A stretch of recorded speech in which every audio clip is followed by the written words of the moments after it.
Toastmaster, fellow Toastmaster, and our guest. Today I'm going to talk about how to get along with professors, based on my experience as a graduate student. So how to get along with professors. For a college student and grad students, the student have to face to most frequently are the professors. When talking about professors, the image popping into your head is a pale, bald man with glasses and no smile, like this. So they are the people who need sunshine and vitamin D, and they are the people who are supposed to be brilliant, and they are the people who pay you money for your not successful research.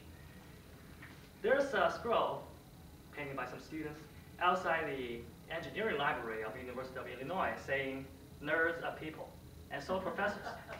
In my observation, there are three kinds of professors. A professor with a bat, a professor with a whip, and a professor with a fishing pole. So you can categorize all professors into these three categories, and you need to use different strategies to get along with them. For the first kind, a professor with a bat. These kind of professors are those who don't talk much, but they're strict, and their words always hurt. Some people say that these professors are mean people. By mean, they probably mean that these professors are good at finding ways to make their students feel afraid or uncomfortable. But that is not the worst part. The worst part is that these professors do not like to communicate with their students. When they talk to their students, they use the so-called frank comment on their students' work and freak them out. For example, one of my teammates in the baseball team, he works with a professor with a bat. His professor didn't meet him much frequently because he's so busy and always out of town. When my friend had the opportunity to meet his professor, the comment he got is, "I don't see any original stuff in your work. Besides, your progress is too slow." My friend freaked out. And I know he is a smart and hard-working guy. So how to get along with a professor with a bat? First, you have to work hard. And second, you have to report your progress frequently to your professors.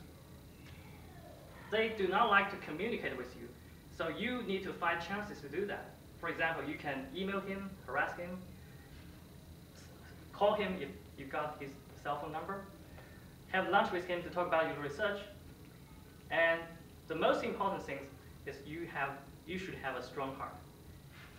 You should know that these professors are not just mean on you. They just have higher expectations on you. So, professor with a bat. So the second kind of professor is the professor with a whip. Here with a whip, I do not mean that these professors are so cool like Indiana Jones. I mean, these professors like to push their students in their research. These professors are energetic workaholics who spend probably 60 hours a week at work, and they hope their students can work like them. So a professor like with a whip frequently check your research progress. They frequently have a meeting with you, and they always put a lot of new ideas into your mind and make you feel exhausted. My roommate, the advisor, is a professor with a whip. In their group, they have each week they have a group meeting, they have a subgroup meeting, they have a project meeting, and they have individual meeting. My roommate complained that he feels like having meeting all the time, and his professor is also complaining that the progress of his students is so slow. So to get along with a professor with a whip, you need to double your effort. You do not need to report your progress to a professor frequently because he will make you to do so by giving so many meetings. You should keep energetic like him, and the most important thing is that you should be patient. You should know that when your professor seems like impatient and keep complaining about the progress, he is actually wants you to get on the right track as soon as possible. And when you reach some progress in your progress, reach some success in your progress, you will find that the pushing and whip are not bad things. The third kind of professor is the professor with a fishing pole. These professors are the ones who get a deep understanding of the famous saying, "A professor can do nothing when he got a tenure." Got a tenure. Luckily, my advisor, Dr. Daniel Winpack, the first one, is a professor with a fishing pole. In his Facebook profile, he described himself. Use a paragraph like this: I am bass angling, Harley riding, pickup driving, a little redneck, husband, dad, and a professor of chemical engineering. Go figure. When I first joined the lab, a senior graduate student told me that Dr. Pag will never meet you unless you schedule a meeting with him. At the beginning, I took it as a joke. After several months, I realized that it was true. Dr. Pag is so offhand that his students sometimes feel a little uncomfortable.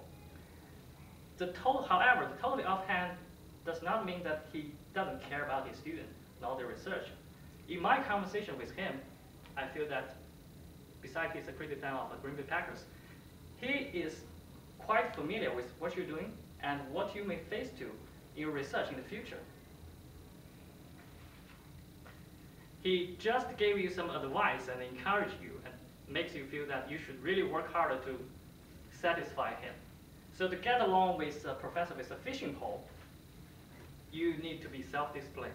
You need to avoid procrastination. And the most important things, you need to turn to him for advice. They do not check your progress all the time, but they are always ready to share the joy and happiness when you achieve some success in your research. In conclusion, there are three kinds of professors: a professor with a bat, a professor with a whip, and a professor with a fishing pole. They have different characters, different working styles, or even living styles.